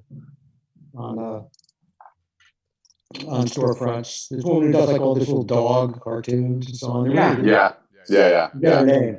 But I've seen her stuff for like $15, $20. This is not very much money, but if that's what she's selling them for, I think she's probably in the right part. Obviously it depends on size too. I see a big difference in the size and the margin. The small prints are much less money than when you jump up to a more standard print. Right. So I'm considering all that kind of thing and whether it's worth it. But I've sold some prints where where the magazine is, the magazine's contacted me and said, we have some people we have a couple of people want to buy printed their cartoon or even the original, of course. And, and I've done it, but it involved me going to get the print made, getting it framed, doing all this. It was hardly worth the effort. Yeah, you'll never have to worry about that. But hold on a second here. That's some pretty important information right there, right? So how much did you sell those for?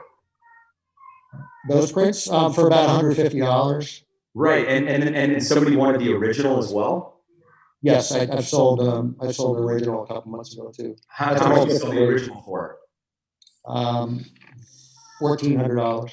My goodness, you sound a lot like our customers, Lawrence. My goodness, you sound like everybody. I am completely now refuting all of the down talk that you had about whether this art will sell. I mean, you sold an original. We have people selling originals for $1,400 as well, all day long, right? And we have people selling. I mean, you literally sound exactly like some of the painters that are like on lower end on our platform, right? That we have painters who sell $20,000, $30,000 originals. Right. Sure. But your originals, I mean, that's 1,200. Who knows? You might be able to sell them for even more than that. But you're just selling originals and prints. Like that's legitimate. Yes. Well, there's kind of almost a standard original cost in the cartoon world too. The New Yorker cartoonists we all sell our cartoons somewhere between $1,500 to maybe up to about $2,500 for some of the more veteran, most famous cartoonists in the New Yorker. That's about it. That's about it. They don't get much more than $2,500 for cartoons. That's still great. So that's still great to me. I mean, I was thrilled to sell an original, but What was your issue about cost then? Well, I mean,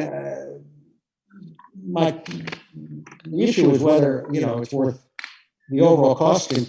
I really have no idea how many prints I will sell. If I sell 3 a month, then it's not really worth it. If I sell 20 like a monthly fee for a website or anything like that. Yeah. So it sounds like you have to decide whether you. I'm a lazy procrastinator, so this is why. I mean, look, the thing is like I can tell you're looking for every reason not to do it, right? Like, hey, but everything you're telling me, you sound like a normal artist. right? Like, I sell originals. Great. They happen to be cartoons. I don't care, Lawrence, that they're cartoons. Do you think I care what the New Yorker thinks? No. The general consumer that's on the internet has no idea about that the New Yorker has limited their original pricing to $2,500, or like that's the standard. There's no standard. The standard is what Lawrence wants to sell it for. Now, I know that that's kind of irrelevant to what we're talking about here, but you're looking for the different reasons of why you're different or why you can't do it. But at the end of the day, you either have to give the business a real shot. I feel like there's a lot of people in a similar position as you, Lawrence. Like, it comes dressed a little differently, but it's all the same, right? And at some point or another, you either have to give the business a shot or not. And if you give the business a shot, it makes sense to properly equip yourself, just go after it. And if it doesn't work in a year or two, you can hang them up and you'll never have the thought again that you ever have to do it again. That's the way that I look at it. I mean, look, I've obviously been doing these things for a long time, but I feel like you can sit around and you can waste a lot of time. You can think about it. I don't know this, I don't know that. But I mean, you've got ingredients there, Lawrence, that are way, way, way higher qualified ingredients than a lot of the people that join Art Storefronts. Pat, would you not agree? Totally agree. Like you've had original sales, you've been selling prints, you weren't even trying to, they kind of pulled them out of you. Like, you clearly have some really good ingredients there, Lawrence. So I at least want you to know that. Okay, well, I don't have a lot of experience selling prints because, over the years, what people were really selling was, being paid by the magazine for publication. Right. That was it. You would sell that and the original if you wanted, and sometimes you'd sell the original and often you wouldn't, but it was the magazine fee that was really the key. Yeah.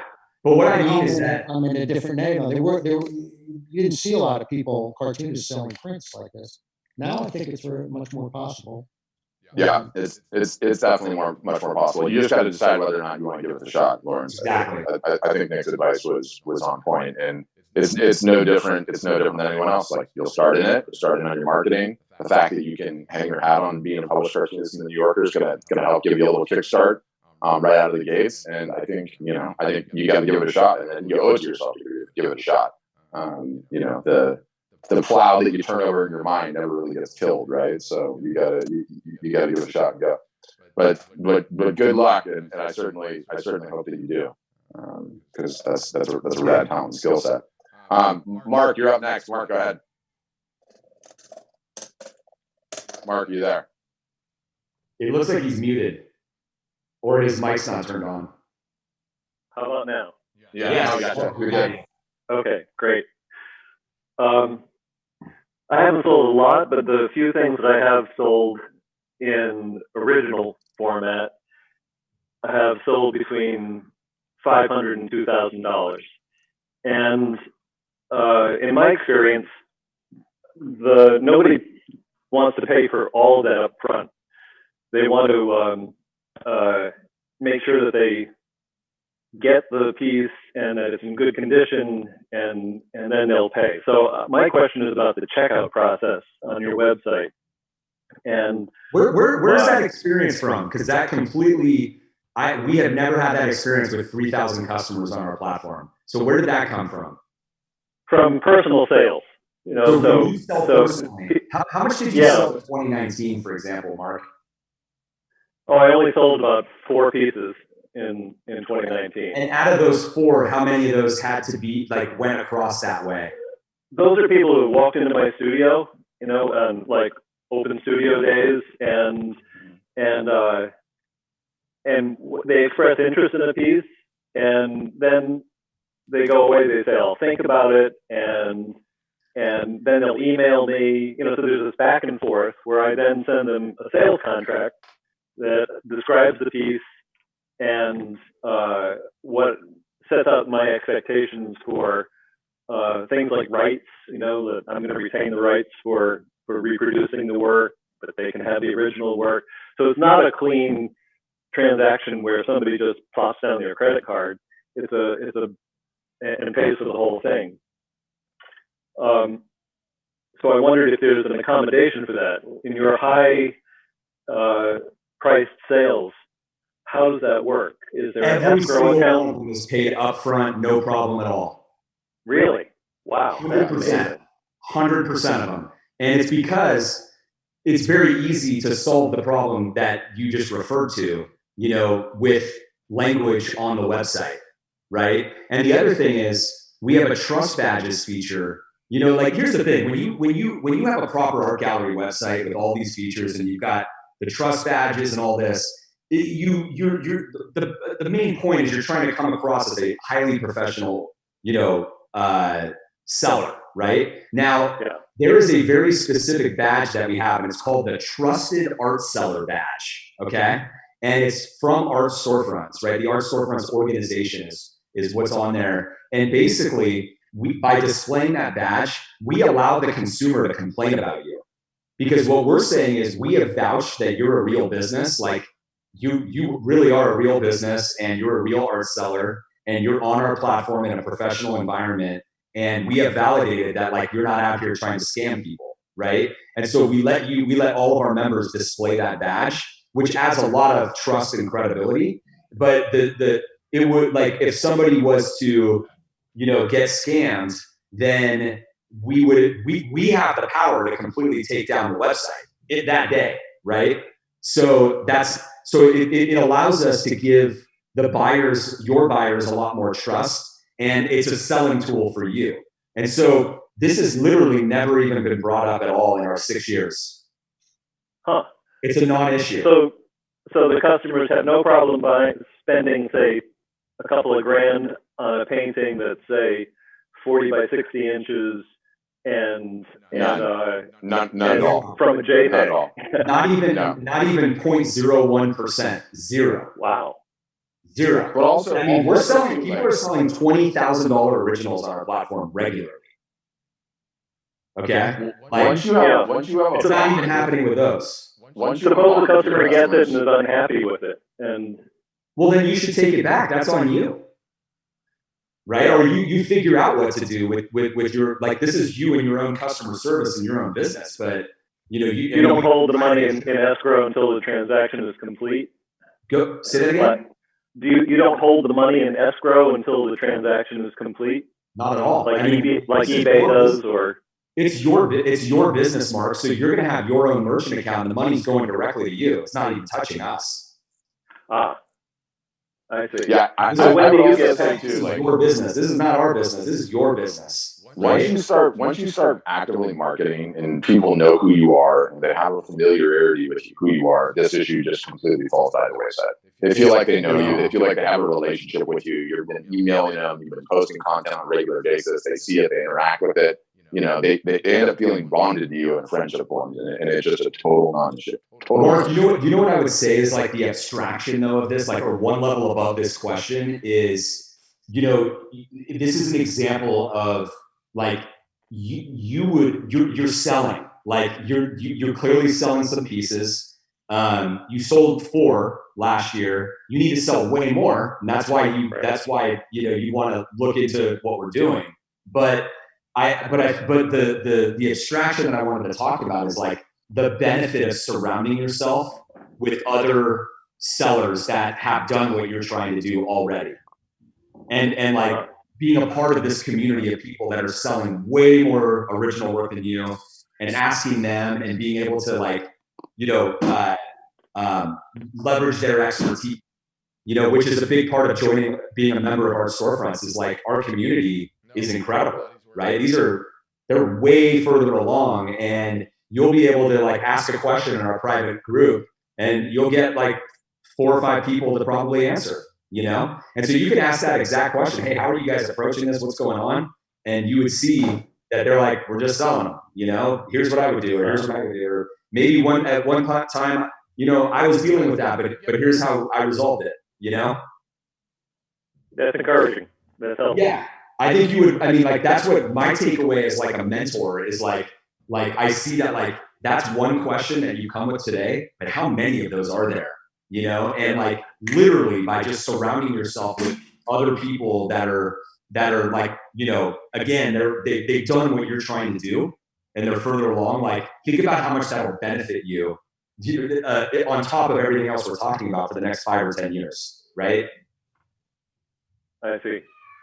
And when does Art Storefronts get paid though per transaction? When does that 15% come off the top? It happens right there at the time of the transaction. Okay. But it's a separate transaction. Like the money doesn't flow through us and then go to you. It goes to you, and you have a credit card on file with us where we will charge you the transaction fee. It's separate. Okay. Yeah, because we're not getting that's the whole premise here is like you guys are building your own business. The money's going directly to you, your own merchant account. You know, you're charging it like it's your credit card account that the money's going into. We're separate from that. Okay. Thank you for that clarification. Absolutely. Okay, guys. We have no other hands raised as of this moment. So any of you guys that are on here right now, if you want to raise your hands, Pat and I will. Yeah, we had some questions about how many images to launch with. That's the one that we get a ton, and I've got lots and lots of images. How do I organize it? What do I do about it? If you have thousands of images, we recommend that you just start small. Start with 50 to 100, your best sellers, and you build out from there. You don't need to overthink. Like this is a perfect example of a limiting belief. Like, well, I've got thousands of images, and I just need to get them all organized. Like, no, actually, you just need one. You need one that's up, and then you just start marketing. And each time you come up with a new piece, it's another marketing opportunity too. So you could almost argue that doing one at a time is a great strategy. But you don't let it get in the way. If you have one piece right now, and that's all you have, right? Let's say you've sold a piece before or two, right? But if you have one piece right now, you are ready to go. And let me explain why. Because I think it's a really important. Like Patrick just said, every new image you release or every new piece you release is a marketing opportunity, like a marketing moment. And there's a lot of marketing that goes into that, right? And you'll see that in our art marketing calendar when you become a member. But the whole point is you need to build leads, right? You need to get people on your email list in as high of quantity as possible. And every day that you delay that, you're delaying your own success. Okay. And so we're, the fourth quarter of this year is coming up in, what is it, like 5 months or 4 months? It begins, and it's the biggest art selling time of the year. And the best thing that you can do right now is collect as many leads as you possibly can. And when it comes to joining Art Storefronts, it's like you have to pay the one-time membership fee, but you never pay that again. So it doesn't matter whether you pay it now or a year from now. You have to pay that. And then after that, all you're paying is a monthly fee, right, for your website. So, the sooner that you do that and you start doing the marketing, the sooner you're going to start building your list of leads and your audience, which is ultimately what's going to turn into sales. Yeah. And I think, was it Van who was asking? Van was asking like what the live art show looks like. And I'll rant on that for a second, and then Sandy, I see your hands up. We'll circle back to you. But it's so interesting to think about. Yeah, it's so interesting to think about like the future of selling art, and there's so many people that are figuring it out right now. And like, let's take the normal abstraction, which is, you have a big gallery show, right? You produce a bunch of art, you have a gallery show, you do the full dog and pony show, the cocktails, the wine, you promote it, you have some nice music, the bar is rocking, and you have a big local event, right? Like that's how it used to be done. Even if that comes back, and a whole lot of the galleries are going to go out of business, right? They're just not coming back. We know that. It just goes without question. But even if that comes back, why would you want to geographically limit yourself on a night like that? Why would you want to have that show, but then also do it live so that you can have a whole bunch of people from all over the world participate in the show and even talk to somebody and tell them to go put that red sticker up on your piece. That piece is sold. So we've seen every iteration imaginable in these early art shows. We've seen solo art shows, just doing it in their space and holding the cell phone and doing it. I've seen art gallery employees trying to figure it out on their own, holding the phone and doing an Instagram live with the artist on top, talking about the piece, and the bottom frame, the person that's selling is showing it, what the medium is, talking about it. Like the ability to be creative in it is utterly, totally, completely limitless, right? Like it all kind of circles back to, how do you get the attention? How do you get the eyeballs? So there's a ton of different examples, and we're gathering up a bunch of them too. Do we have a public page on that? No, we don't. And we're not going to be publishing that either. It's basically, Van, this is like one of the latest and greatest tactics. It's state of the art. It's a members only thing, so we can only share so much, but we've got a whole playbook on it. And, that's the thing. It's like we are, as a business, like we always want our members to have the most latest and greatest state of the art strategies. And unfortunately, that means we can't share them with everyone, because then the cat's out of the bag and there's no advantage. So it is what it is. They're ephemeral too. They only last for so long. Okay, Sandy. There's only a huge advantage for so long, and then there's the next one, and there's the next one. But we always want to make sure that our members, have that, and so there's only so much that we can share. But in general, though, whatever strategy that you're doing, I think the main point is like you've got to make sure that if you're doing a live, you need to be collecting leads and sales, right? Otherwise, going live is just going live. So that's what we're most concerned with, is the tactics to do that, and the landing pages on the website and all the functionality. We've already built specific functionality on the website to facilitate the live shows. We actually have template pages ready to go for that already, that we released for our Storefronts members, where like they add a page to their site and it's sitting right there, and with all of the copy pre-written, so you don't have to write any of the copy. You just change things a little bit, but it's all the tactical is in there pre-written from our marketing team. That's right. Okay, Sandy, we're going to circle back to you, and then JD will get you next, okay? Okay. Can you please walk me through the order fulfillment process? And so how does that work from the customer and from me, and with shipping and paying and all that stuff? Okay, so I'll verbalize it as best I can. Sandy, have you requested a demo yet? Well, I did, but all I told them was I'm on board, but I'm in school, so I have to wait. Oh yeah. That's right. Yeah, so they'll be able to go through like every detail you want on that. But what are you specifically wondering about? Like, okay, so an order comes in. Do you want to just walk through it all? If you can, yeah. Yeah. So an order comes in, and if you're using the automated fulfillment, like on the spot, an order is triggered with your fulfillment vendor that you choose, right? And they print it, they ship it, they send all the shipping updates, they send a tracking number. You're copied on all of this, so you know exactly what your customer is receiving, right? And it gets sent right to the customer, and it's a done deal. And so when this happens, you will get charged for the cost of the print, okay? Which in advance. There's a specific area when you set up your website. It's called the markups area, and so you're able to see all your costs, and you add your markups on top of that, and that's your profit, okay? So you get charged for the cost of the print separately on your credit card, and you obviously, when you get a sale on your website, as I was saying earlier, all the money comes to you, right? So let's say you sell a print for $100 and your print costs $20, you will separately be charged for $20, but you collected $100. Does that make sense? It does. And then so shipping prices and that's all automated, yeah, because the shipping is just passed right through from the fulfillment companies. So whatever they charge just goes right on your website, so you don't have to worry about it.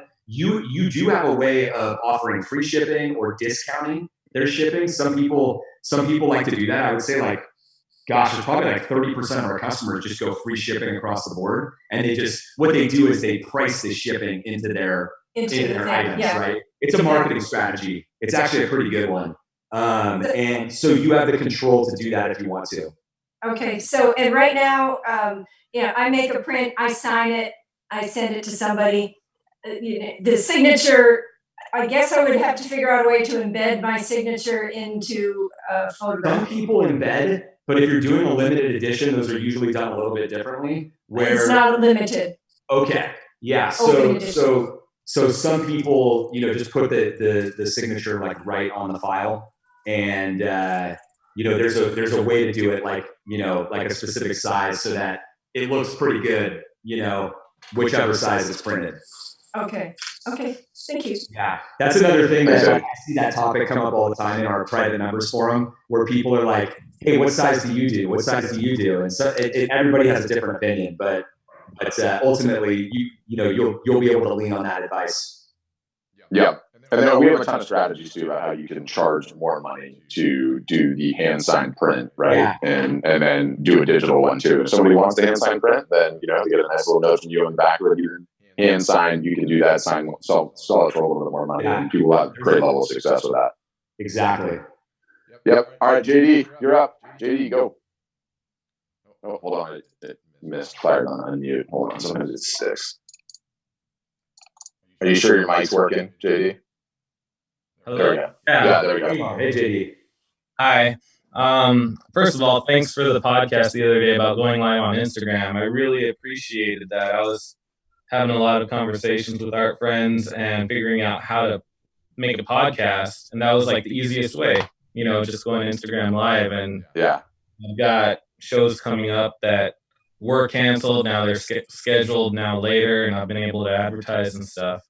And I'm coming to you guys as a non-member. I just found out about you guys through the podcast, and I'm curious what you guys offer, and besides business advice and prints, like you guys make prints for artists and you sell those. So we are an all-in-one solution to help photographers and artists build their own valuable business, like long-term profitable business. Okay. So that primarily includes two main things. Number one is the proper art gallery website with, hundreds of art selling features to provide the best art buying experience for your customers. Okay. And so that you maximize like the conversion rates of the people that come to your art gallery website to buy. Okay. The second thing that we do is business and marketing consulting. So we give you a 365-day-a-year marketing plan. We have marketing workshops where we're doing live consulting like this, but on the actual marketing, not just kind of theoretical like we're talking here. Like one-on-one plans? Yeah, it's one-on-one, but it's on Zoom conferences. Like this. And you raise your hand just like you did, but you tell us exactly what's going on with your business and what you're working on right now, according to all of the marketing advice that we're providing you. Because we're telling you exactly what we want you to do. And then the workshop.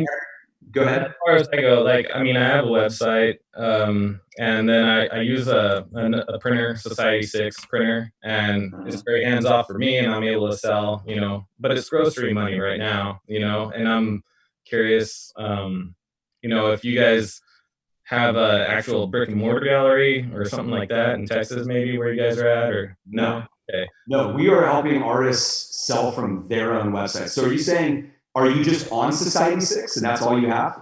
No, I have a website, Daniel's Artwork. It says JD because my wife's name is Jackie, but danielsartwork.com, and I do Instagram, and I'm active in social media. How much are you selling from your website a year? The website, probably, taxes, 2019 taxes, that'd be about 23,000. No, I mean, how much did you? Okay, so 23,000 total art sales in general in 2019. From the website, yeah. Oh, from the website was 23,000. Yeah, a little bit more from in person. Yeah. Okay, that's awesome. So look, if you're looking to take that to the next level, and that's what we do, right? Like what kind of website do you have? Is it a generic website like from Squarespace or? Yeah, pretty generic. It features my portfolio and basically three main categories of work that I do, like Western, figurative, and then like folk skeletons, kind of Southwestern stuff. But my biggest seller are these skeletons, but some of the fine art stuff, I'll do like a painting a month or something, sell that through a gallery or through a show, and it's a hustle. I'd like for it to become my full-time job, but right now I'm teaching workshops and lessons and private lessons and stuff.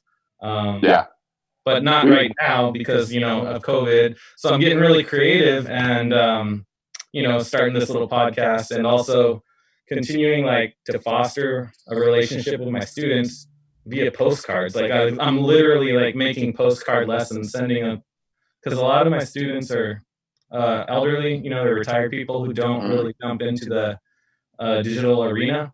And so I've become pen pals with a lot of them. and it's great.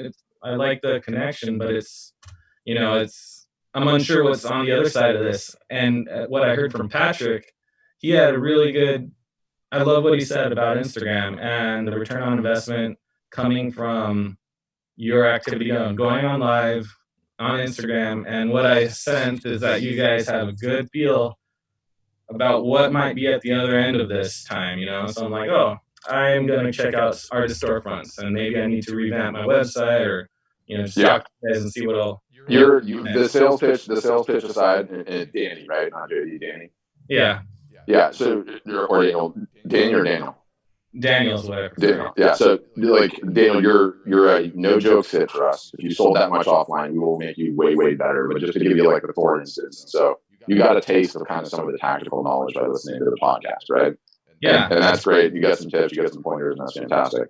The next abstraction of it is the actual playbook that we teach our customers on is about 10 times as advanced as what you heard on the podcast. The podcast is just a taste. And so we put you in a Zoom call just like this with 150, 200 of our other customers, and we show you step by step all of the execution technique, how to get people onto that Instagram live, what's the best way to interact with them, how to pin comments, how to save it after the fact. A lot of the stuff I did cover in the podcast, but way more. And then we talk about it. Who's using it? How are they using it? How are they using it to sell prints? What kind of discount did you do? What did you follow up in terms of email? Do you have ads that went behind it? And all of that goes on all year long. Twice a week, it's Nick and I in the Zoom session. Other days of the week, we'll sometimes do a deep dive, i.e. just going live on Instagram or Facebook ads or email marketing, how to execute a sale. And we do that all year long. And so you get your stuff online, you have the proper art gallery website, you have a version of it now, it's nowhere near as advanced as we'll give you. But the key, the secret sauce is how you take what you're doing and make sure that you're focusing your marketing efforts on the highest ROI stuff. And we just teach you how to do that all year long. And you get the benefit of thousands of others that are executing on it and then coming and feeding their knowledge back into the system. And it just keeps spinning and going. Because what I've seen is like two worlds, right? You have the fine art where there's galleries and there's art shows like the MO Club show, the Outwin Bouchever, the British Portrait Art Competition, ARC. These are all very fine art competitions with like a distinct world to them. And then the other world that I've been very busy in is like my online sales, my prints and smaller festivals where people buy prints. So there's like fine art with originals.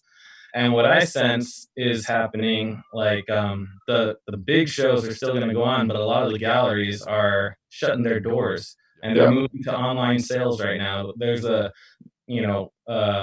Cowboy Artists of America. They just did their whole show online, and they had some successful sales. So I'm thinking like, okay, well, if this is continuing with this revectoring that's happening, like I need to adapt and maybe find a way to marry these two worlds together, because fine art is I'm in it for the long haul. I'm always been an artist and I'm educating. Also, I have like lessons, but as unsure as I am about what's on the next horizon, I think what I'm lacking in, which are marketing. I didn't go to school for marketing or anything like that. I'm an artist, and I've had to learn tools and technology that my high school students are like, "Hey, Gonzo, you should like."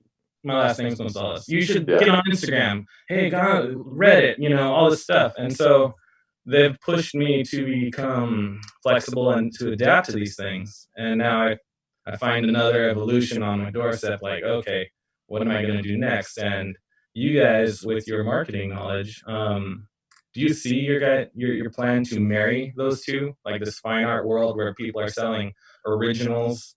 Gonzo, we already are. Yeah, it's already happening. Those lines are imaginary. I know they seem structured and they're a thing, but the grand scheme of things are imaginary. Like an art gallery can be anywhere. It can be in a physical retail location or it can be online. In either case, you still need people walking through the door and browsing the art, right? Whether you want to call it fine art or in between or anything in between. So that's the game. Have the gallery, start driving people through, ready, go. And don't stop, because guess what?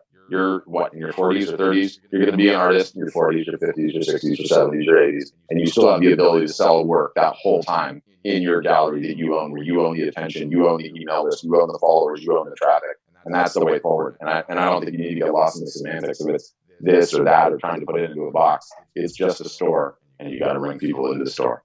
Do you guys have a way to move essentially a website from like Squarespace to your guys' format? Is there a team that does that, or is that a service? No, it's not, but it's really simple. It's easy. Like I said, like our process is we want you to get live in 14 days. Okay. It's very simple. But the other thing that I'll mention, Daniel, is like you have done a really good job, like getting to where you're at right now. You know, like you really have. You may not even think that, but I'm telling you, like when we talk about the ingredients of like success, like that you're starting with, you have a ton of it. Like you should be full time. Thanks.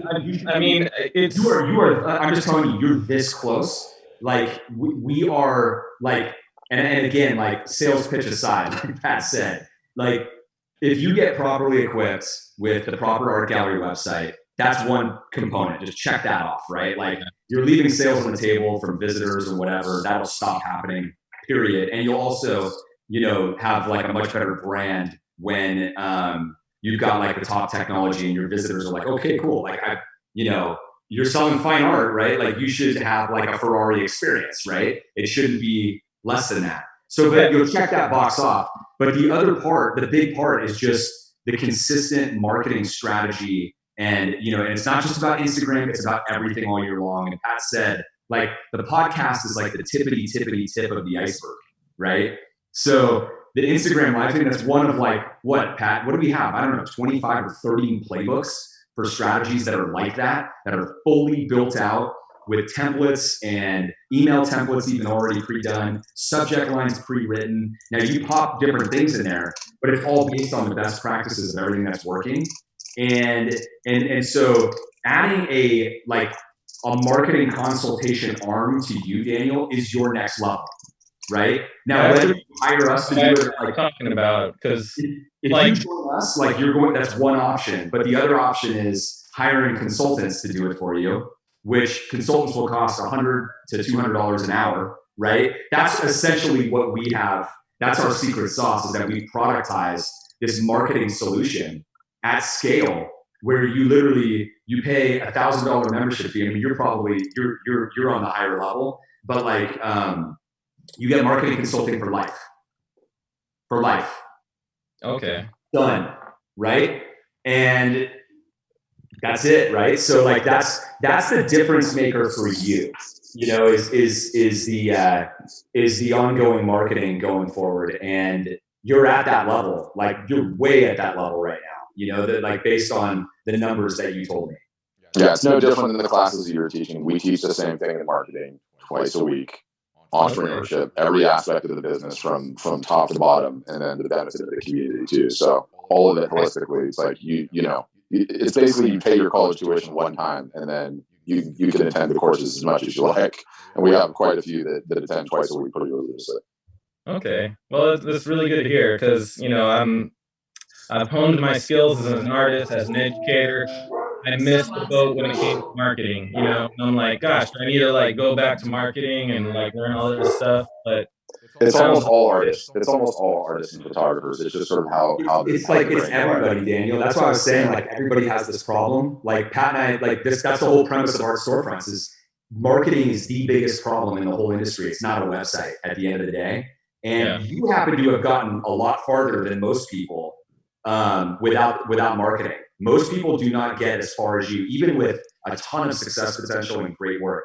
You've actually gotten even further. And so Pat and I are looking at this going, he's going to do really well, you know? So I know you just learned about us, but you can check, like I would request a demo. It's a slow process. It's not, you don't have to do anything like immediately. Yeah, I'm not in a rush. I mean, this is something like like especially right now, I'm like, wow, I got time to really like reassess my website and my playbook, so to speak, you know. Our team will take you through everything. Like, you know, they'll show you everything, and you can look at videos, other videos. Like we have a couple of, like the podcast, there's a session or two that's on our YouTube page or, you know, on our Facebook page or something like that. Like you can see exactly what we're talking about what's going on. And I think it'll become self-evident to you. Okay, yeah, because I mean, I wonder what the next steps are, you know, and it sounds like just check out your website, and you said Request a demo. a demo. Yeah, request a there's a link right in the chat right there. Like it says request an Art Storefronts demo. Okay, yeah. There's always a big button on our site that says request a demo. That's always the next step. And then Joseph, who was on at the very beginning, did you He didn't see it. He came on late. No, I came in the middle. I was just ending an Instagram live. Nice. Podcast, yeah. Nice. Okay, so when this whole thing ends, Facebook will allow you to rewind and go back, but Joseph from our team was on, and he kind of did a quick demo of the front end and then the back end, like the marketing products a little bit. So you can watch that. But if you request a demo, he or one of the other people on our outreach team will call you and show you everything, take you through anything you want to see, answer all the detailed questions, and just kind of be your guide to see, for where you want to go from here. Okay, cool. Well, thank you guys so much. Yeah. And I didn't mean to bogart the mic, but no worries. My questions. It was nice talking to you. Congrats on all your success too. Thanks. And put your Insta handle in the chat. I want to see it. My what? Your Insta handle, your Instagram handle. In the chat. Oh, okay, yeah. At Daniel's Artwork. All right, yeah, we'd love to check it out. Yeah, check it out. Very cool. There you go. Yeah. Nice talking to you guys. Thanks, okay, anybody else? Anybody else want to raise their hand while Patrick and I are here?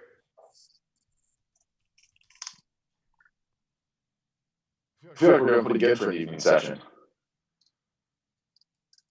Yeah. I like it. But yeah, you guys, any other questions, throw in the chat or raise your hands, or we could call it an evening as well. And by the way, I got to throw into the chat. I'm not sure if Lawrence is still there, but this is the guy. He's also a cartoonist for the New Yorker, and in my liquor store, Nick knows this liquor store. They're like crazy beer guys. They have this New Yorker cover up on the wall. It's I just love it. It's like the true hipster nature of beer.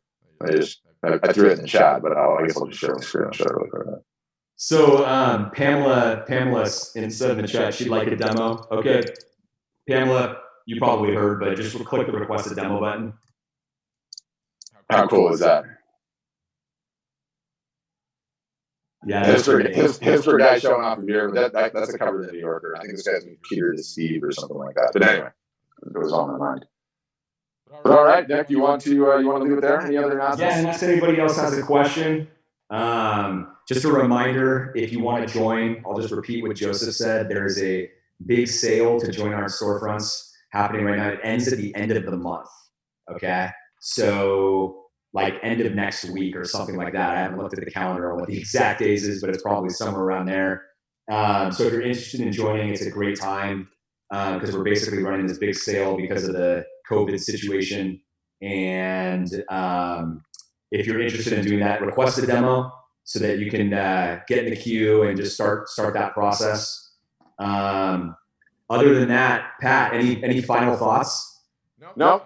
Enjoyed it, guys. Thanks for experimenting on an evening session, hanging out. Appreciate your guys' attention and for listening. And we are running another one of these, I think, on Wednesday. So if you didn't get enough and you want to come, or you had a question you thought about and you didn't get the answer, we'll be here. We're live. We're live all the time. We are live all the time. All right, great chatting with all you guys.